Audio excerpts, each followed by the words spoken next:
Hi, listeners. This is Sarah with a message from the cruising team. As you might already know, we're an independent podcast. So if you want to support the work we're doing, you can donate to us at buymeacoffee.com/cruisingpod. Additionally, if you're looking to hire an audio engineer, an editor, or producer, you can reach out to us directly at cruisingpod@gmail.com. And as always, please follow, subscribe, and leave us a glowing review on your podcast app if you haven't already. It really helps with exposure. Thank you so much for listening. Here's the episode. Hi, everyone. This week, Cruising is partnering with the Invisible Histories Project to release a 1988 interview with trans activist Pete Smith. Invisible Histories is a nonprofit LGBTQ archive that creates community-based educational programming around queer history in the Deep South. Megan Sullivan, their co-executive director, gave us a bit of background on Pete and the interview you are about to hear. On September 15, 1963, white supremacist terrorists bombed the 16th Street Baptist Church in Birmingham, Alabama, taking the lives of 4 girls attending the church: Addie Mae Collins, Carol Robertson, Cynthia Wesley, and Denise McNair. This was one of 21 unsolved bombings over the 8 preceding years that earned the city the nickname Bombingham. The vicious attack and the death of the little girls gained massive national attention and threw fuel on the civil rights movement in the city and throughout the nation. Due to the previous unsolved attacks and the attention it received, the FBI began an investigation. One of the terrorists was Robert Dynamite Bob Chambliss, who was also suspected of firebombing several houses of black families throughout Birmingham and a reported member of the KKK. The FBI was having trouble getting enough evidence to convict Chambliss for his part in the bombing. However, in 1977, the FBI reached out to Chambliss's nephew, Patrick Justice Smith, or Pete Smith, for help. Pete Smith was born in Birmingham in 1940. He attended Birmingham Southern College and was an ordained minister within the Methodist Church. Pete had both male and female lovers, and in 1981 came out as a trans man after undergoing gender-affirming surgeries. While Pete was a highly visible trans man, he did use both he and she pronouns throughout his life and also used his birth name, Libby or Elizabeth, throughout his life. Pete said his gender was WYSIWYG, or what you see is what you get.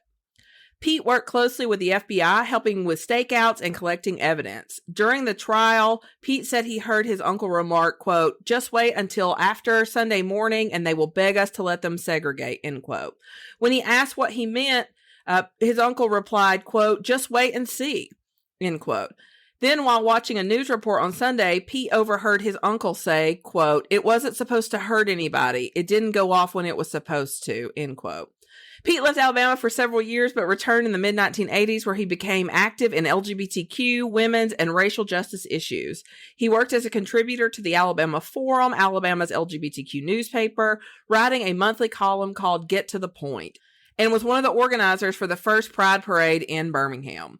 He wrote a memoir called Long Time Coming, an insider's story of the Birmingham church bombing that rocked the world, where he listed both Pete and Elizabeth as co-authors. So this is such an interesting part of Pete's story that I want to touch on a bit more.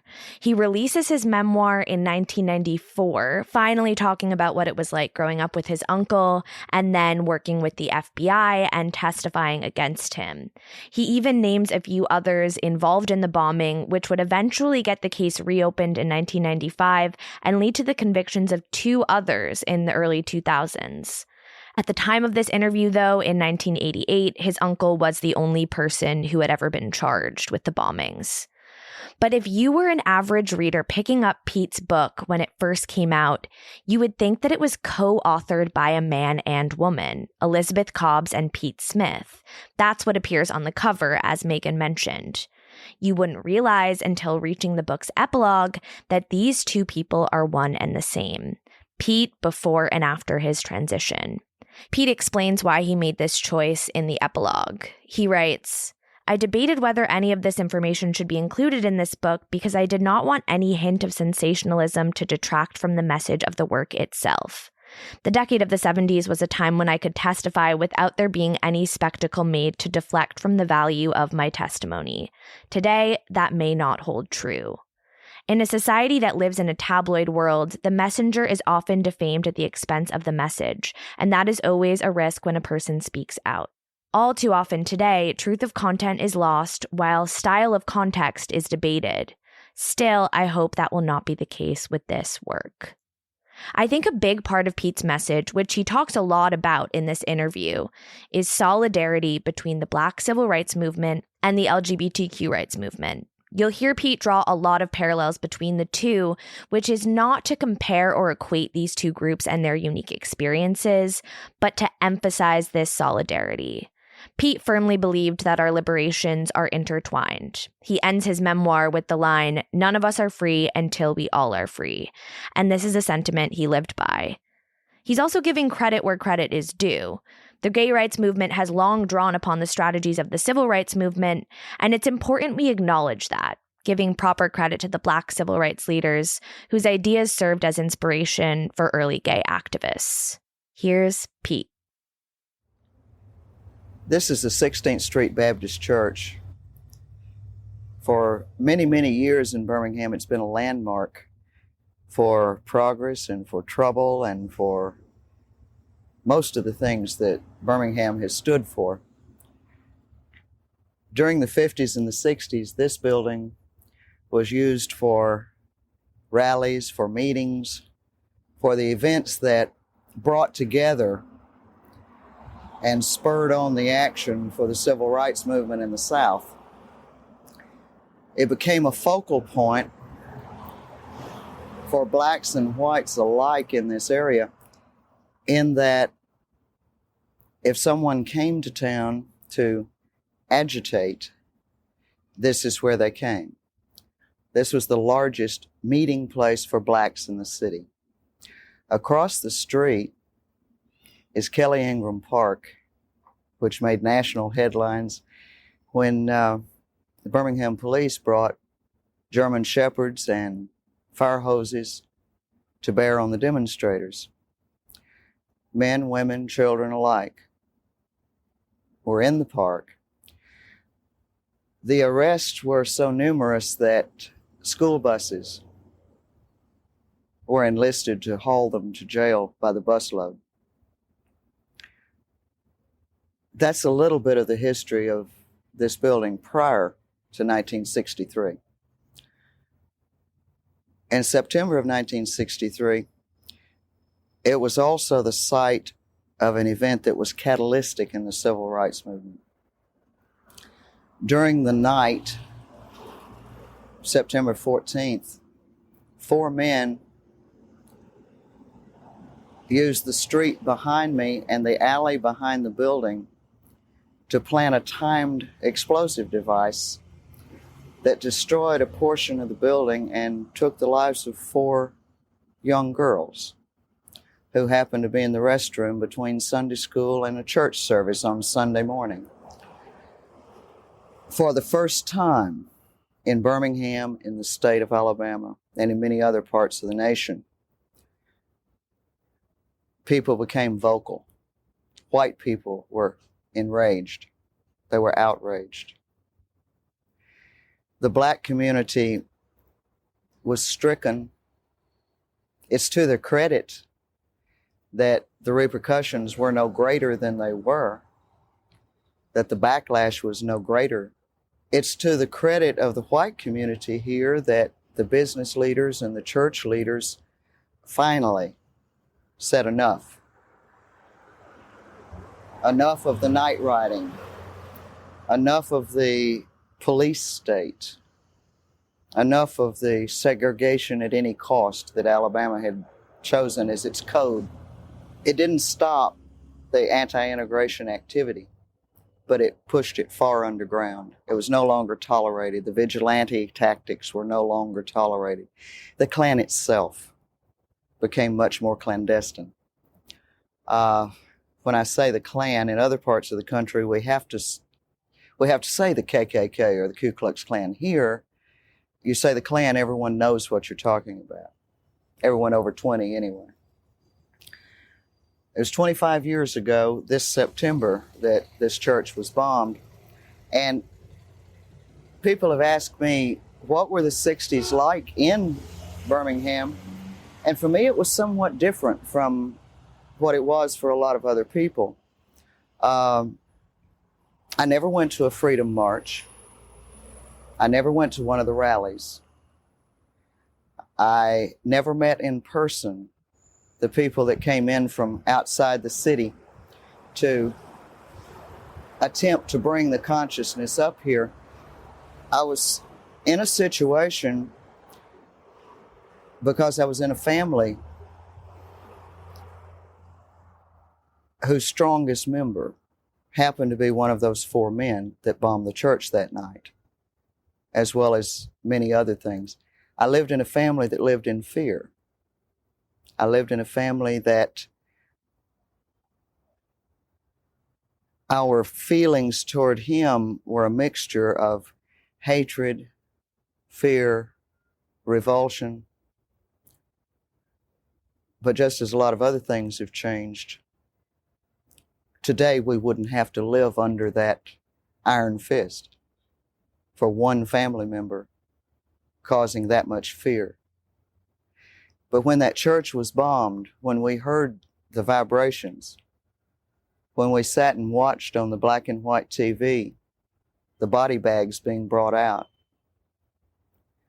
some things happened within some of us too, as well as the rest of the city. The investigation very quickly zeroed in on the proper people. There was no surprise and no secret who was responsible. But the majority of my time for the next 4 years was spent in my own kind of freedom crusade, my own kind of civil rights activity, in that I worked very hard with the FBI to attempt to pull together the information and the individuals that could bring this case to a prosecution and hopefully the reign of terror in this area to an early end.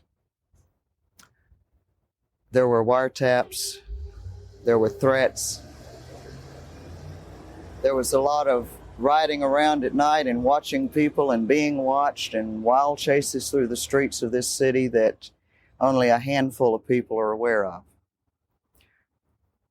There were hundreds of hours spent with FBI agents in various meetings and various reports and information gathering, and thousands of photographs and bits and pieces of information. Meanwhile, in Washington, D.C.,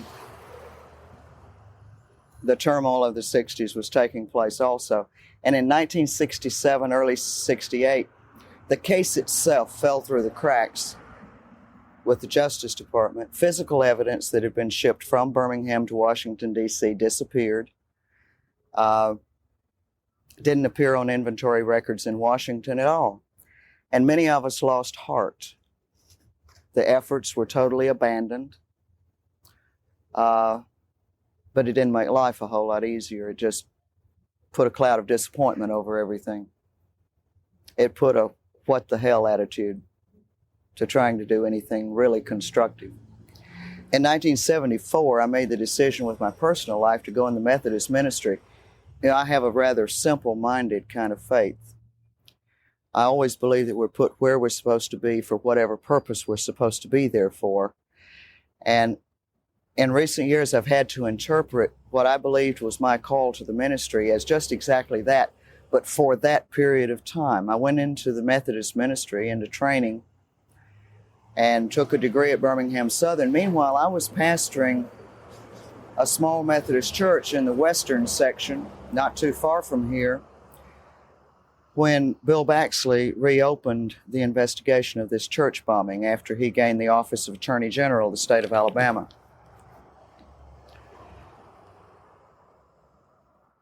And as fate, luck, or providence would have it, I happened to be one of the most respectable and one of the most creditable people in the city of Birmingham at the time the case came to trial. We did get a conviction against the one man, my uncle, the one that had held the reign of terror. Unfortunately, politics being what they are, The other 3 men have never been brought to trial. 2 of them still live here in the city. I came back here in December of 1985, having made a decision that, as far as I was concerned, no more. I was driven from the city in early 79. The trial took place November of 77. The next 15 months were kind of terrible. I did a lot of things during that period of time. I ran from the Klan. I moved 4 times. I had my telephone number, which was unlisted, changed several times. And the phone calls kept coming in the middle of the night, the threats. My car broken into and a knife left on the front seat for me. Bullets lined up on my bedroom window. I had phone calls from all over the country. Most of them outside of the state were very good, very supportive, very complimentary. Inside the state, they were very frightening. And finally, in January 79, I left. I was out of the city then until December of 85. And came back, I thought, for a few months. I was going to use the records available here and do some writing, some historical documentation on the city. And after 4 months, I decided I'm home. There's work I've got to do here. There are still problems in Birmingham and in Alabama that don't exist in the rest of the nation. Of course, there's segregation everywhere. Of course, there's civil rights problems everywhere. Of course, gay men and lesbians are discriminated against all over the nation. But there's a degree of bigotry. There's a degree of ignorance. There's a degree of resistance to change here in the South that is unprecedented in other places. As I look around this particular neighborhood and I see a beautiful park across the street here with a statue of Martin Luther King Jr. in it.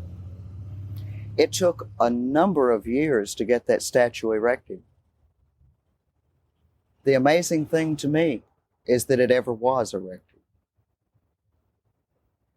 But looking at that statue, and you have to think that there are other heroes in this movement for freedom. The thought comes to mind of Harvey Milk. The thought comes to mind of a person that, excuse me, here in Birmingham, we all knew fondly as BJ, the Lady Barbara Jean, that just a few years ago was taken and brutally murdered by 4 straight men. BJ was a beautiful drag queen, lovely person, not an unkind bone in BJ's body. And BJ was just as much a victim as the 4 little girls that were dismembered and decapitated in the blast that blew this building up. We're fighting the same fight. I've reflected on Jesse Jackson's analogy of a quilt. None of us have a patch big enough to take care of our problems, but together we can. We must take advantage of the work that's been done in the last 30 to 35 years by the blacks in this country. We must take advantage of the work that's been done by the feminists in this country. We must take advantage of the work that's been done by the more respectable groups. You see, they were only different. We're even more frightening. But in our own way, we're even more normal. Because we're black, we're white, we're old, we're young, we're male, we're female, we're rich, we're poor, we're well, and we're sick. And we share all of these problems with everyone. The one thing we don't share is freedom. And that's the one thing we need to fight for. But unless and until we can make the identification with the broader community, unless and until we can come out of our closets and out of our shells and be seen as the normal people we are, be seen as the cross-section we are. Frankly, I feel that the blacks in the 60s had a distinct advantage over us. They couldn't hide. Their cowardice could be from being in their home. Their fear could be treated in any number of ways. They didn't have to be on the front lines. But those who first moved in and integrated neighborhoods, those who first attempted to integrate schools, those who first invited Dr. Martin Luther King Jr. here to the city, it took a rare form of bravery, but it takes an equally rare form of bravery for us to stand up as who we are, where we are, when we are. This is 1988. And for at least 7 years, we've been fighting just to be recognized as human beings deserving of health care. The first AIDS victim didn't die in 1981, but it was the first time that a homosexual male died of AIDS and was identified publicly. That 80 some odd cases were identified as being unique in California. And then the publicity sped like wildfire, and all of us have been the victims of that discrimination, and it's growing. It is not getting better. It's growing. Just as when the civil rights legislation passed in Washington, D.C., it didn't make a bit of difference on the streets here.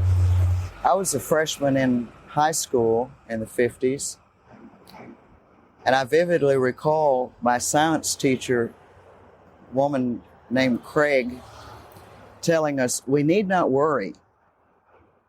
Nothing's going to change. Don't be afraid. The legislation in Washington would not make any difference. That nothing would change. We need not fear blacks coming into Phillips High School. And she was right. Nothing changed. Not while I was in school. Nothing changed for many years thereafter.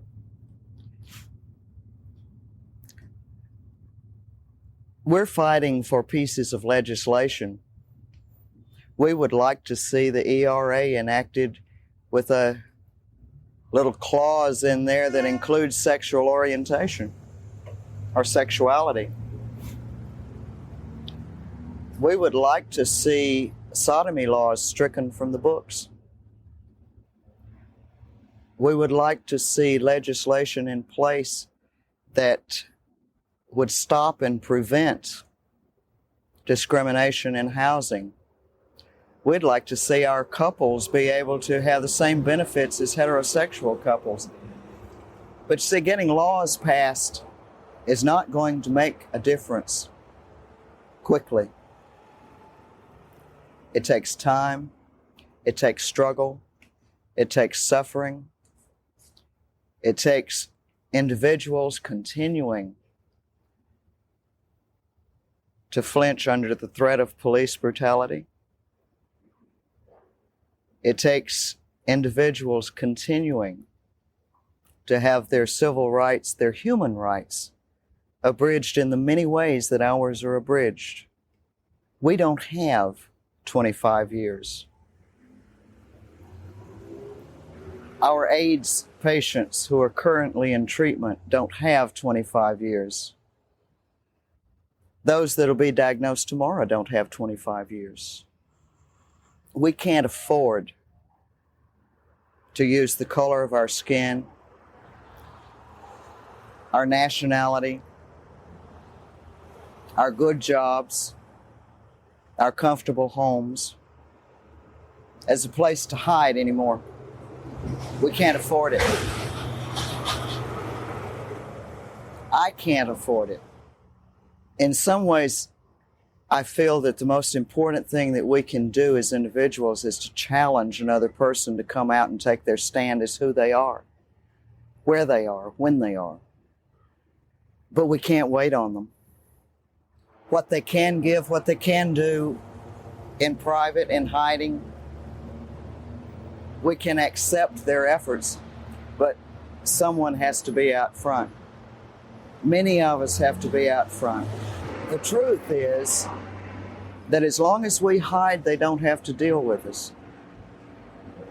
But when we're visible, we're viable.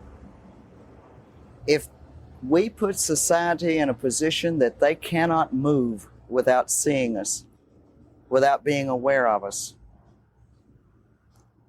then they've got to deal with us.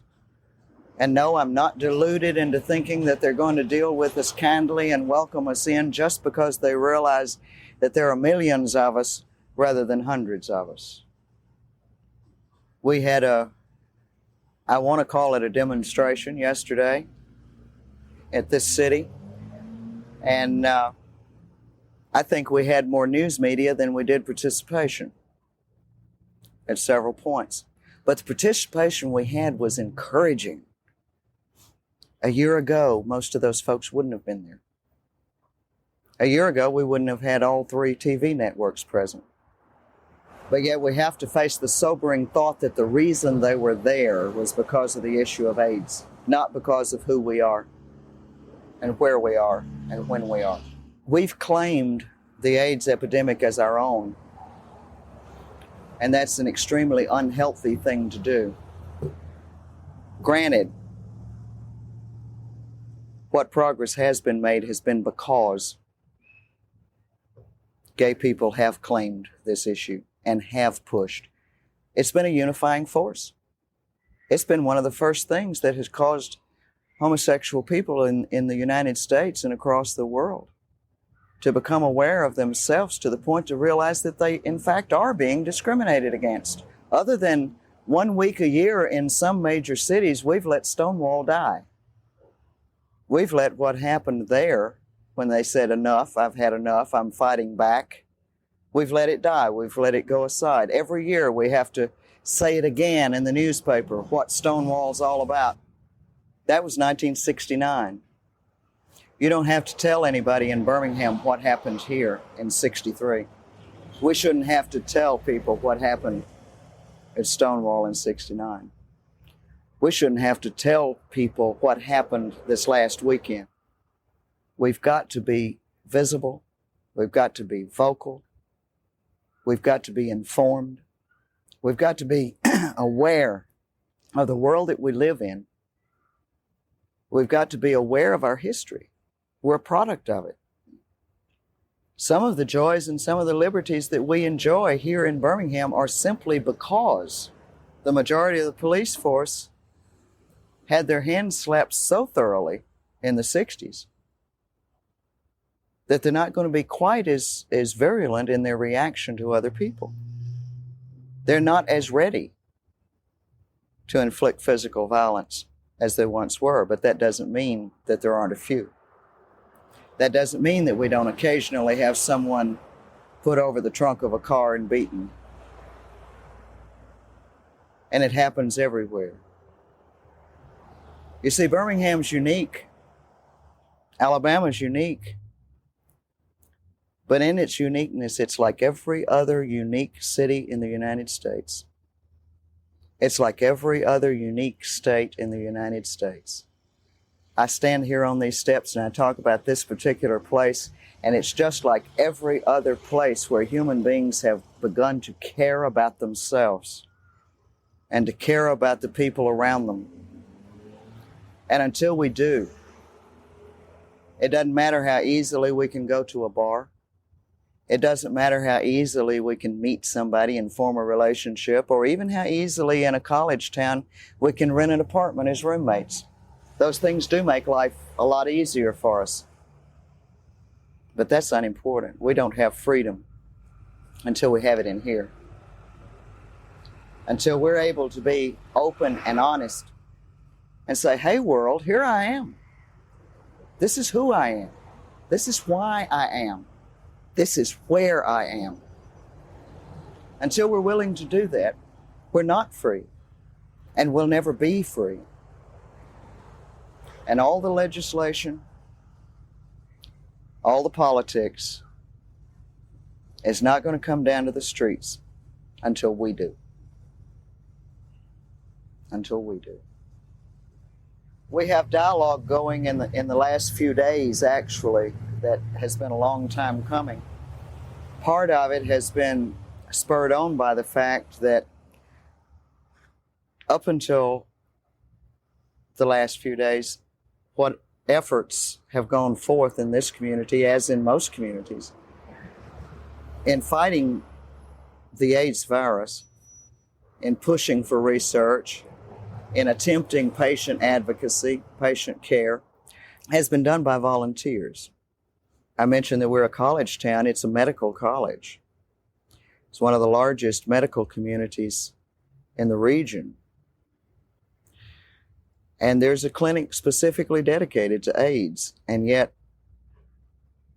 the needs are not being met. The numbers are growing here. It's becoming a problem here that is more visible. It's becoming a problem that has to be dealt with. And where we've had several organizations in place that have been attempting to meet these needs, there's a move now and a meeting called for this next Friday by the university, by personnel within the university that are cross-related with caregiving agencies. And virtually every public caregiving facility in the city has been invited to that meeting, and our 4 volunteer organizations have also been invited. I see it, several people see this, as an attempt to bring all the efforts under one umbrella, and boy, it's a temptation to feel like, gee whiz, they're finally going to do something, we can relax. You know, they're finally going to bring all this money to bear and all these resources to bear, and we're finally going to have the personnel available and a caring attitude. But after that first flush of looking at the situation, you come to realize that we're talking about the same people. We're talking about the same people that have denied care, the same people that have been more interested in personnel salaries than they have been in paying the guy's rent that lost his job because he tested positive, or seeing that patients were given AZT, which you can't get free here, by the way. These same people are in charge, conducting the meeting, and want us to all come under this broad umbrella of caregiving, which seems to me a perfect way to neutralize everything that has been happening. If media attention can be controlled, if money can be controlled, then power's controlled. I can't see us giving away our power. We're just coming to realize our power. Rather than banding together under a state umbrella, under a state-owned university umbrella, my feelings are that we need to continue the organizations that we have, but band the 4 organizations together through a blanket of communication so that there are no cracks for the patients to fall through. Retain our power. If we're part of them, we can't demonstrate against them. If we're part of them, we can't demand. And it's certainly not going to make any difference once we're within that umbrella if we threaten to take our marbles and go home. Personally, I think the time for radical action is not only upon us, it's past. We're late. We're running to catch on. The trolley's down the street. We're trying to catch up. Of course, in the South, we do a lot of playing catch up. We always have. But we eventually get there. What I want to hear, what I want to see, is a demonstration like took place yesterday around Quilt Squares to attract 2,000 people. at a time rather than 24. In this area, we have roughly 1 million metropolitan population. They say we're 10% of the population. In any given metropolitan area, it's going to push 20 to 25% because we do tend to come into the metropolitan areas rather than stay rural. Demographically, there are probably over 200,000 gay men and lesbians in the city of Birmingham, in the metropolitan area. Perhaps 2,000 of them go to the bars. Fewer than 200 are politically active. But if I can represent 1,000 people, if the other 199 that are out and politically active can represent 1,000 people each, then we can perhaps reach and represent the gay population here. We've got to do it everywhere. We need more communication nationally. We need to know exactly what's happening at the grassroots level in every city in the United States. We need a communications network that we can turn on our computer and go into the bulletin board and find out exactly what which organization is doing and planning. The telephone lines are cheaper than putting out a mailing of 1,000 pieces that maybe 800 of them aren't going into the right hands. But every organization, we've got to use the tools that are available to us. Getting back to our civil rights struggle, there is a computer bulletin board that encourages people to report the names of homosexual people and their associates so that folks that would like to discriminate against us or eliminate us can dial into the bulletin board and receive the information on us. That's in place. It's the old adage of fight fire with fire. But here on a local level, when I say fight fire with fire, the meeting that is called for Friday morning for all the agencies to come together, including ours, that's fire. That's a ploy to take our power away. It's the same sort of thing as when Governor Wallace told the pastor of this church and Dr. Martin Luther King and Fred Shuttlesworth and A.G. Gaston, y'all can quit now. I've got state troopers in there and we're going to keep peace. Everything's cool. The state's got it under control. You've won. However, Colonel Al Lingo, that was heading up the state police at that time, told those troopers where to go and what to do. When a bombing was planned, the troopers left town. They went down the highway toward Montgomery a few miles and came back into town a few hours later. It's history. Our people don't need to relive the history. We need to learn the lessons from the history. We need to look at what's gone before. Look at the struggles that have gone before. See what's been won and see what's been lost. We don't need to reinvent the wheel. We need to learn to live.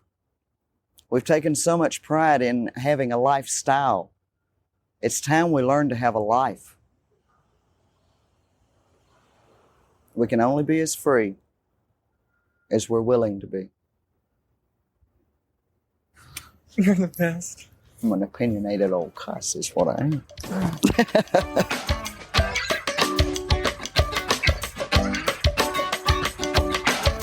Cruising is independently reported and produced by a small but mighty team of 3. Story producer and social media manager Rachel Karp, line producer and resident road trip driver Jen McGinnity, and story producer and audio engineer me, Sarah Gabrielli.